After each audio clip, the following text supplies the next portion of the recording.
Hi friends, మీరు చూస్తున్న దంగ్ farmer radio Telugu. Friends, ఈ వీడియోలో చీమల నుంచి మనం నేర్చుకోవాల్సిన కొన్ని విషయాలు, అసలు చీమల జీవన విధానం ఎలా ఉంటుంది అనేది ఈ వీడియోలో ఎక్స్ప్లెయిన్ చేస్తాను. ఇంట్రెస్ట్ ఉన్న వాళ్ళు పూర్తి వరకు చూడండి. మీకు ఇక్కడ కనిపిస్తున్నవి రెడ్ యాంట్స్ అండి, అంటే ఎర్ర చీమలు. వీటినే లోకల్గా కరెంటు చీమలు అని అంటాము. చీమలు సహజ సిద్ధంగానే గుంపులుగా నివసిస్తాయండి. ఇవి వచ్చి చాలా పద్ధతిగా క్రమశిక్షణగా ఉంటాయి. ఒకదానికొకటి కలిసికట్టుగా పనిచేస్తూ వాటి ఆహారాన్ని సంపాదించుకుంటాయి అన్నమాట.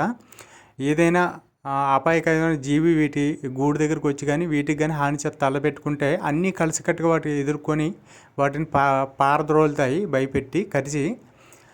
ఆ విధంగా అయితే అన్నీ కలిసికట్టుగా ఉంటాయండి. మన మానవుల్లో కూడా ఈ ఐకమత్యత అనేది లేదు. మనం నేర్చుకోవాల్సింది ఏంటంటే మెయిన్ ఐకమత్యం నేర్చుకోవాలి చీమల నుంచి. తర్వాత క్రమశిక్షణ, డిసిప్లిన్ అనేది చాలా ఇంపార్టెంట్ అండి మన మానవ జీవితానికి కూడా.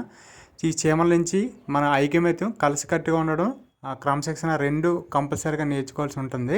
ఈ చీమలు చేసే పనిపై ఏకాగ్రత ఉంచి పట్టుదలతో పనిచేస్తాయండి. ఈ చీమలు చూశారు కదా, ఆహారాన్ని సమకూర్చుకొని అవి తడిచిపోతే మళ్ళీ బయటకు వచ్చి ఆరేసుకొని మళ్ళీ తిరిగి బొరియల్లో దాచుకుంటున్నాయి వాటి నివాసంలోని. ఇక్కడ నూకలోను కొర్రలోను అన్నమాట ఇవి.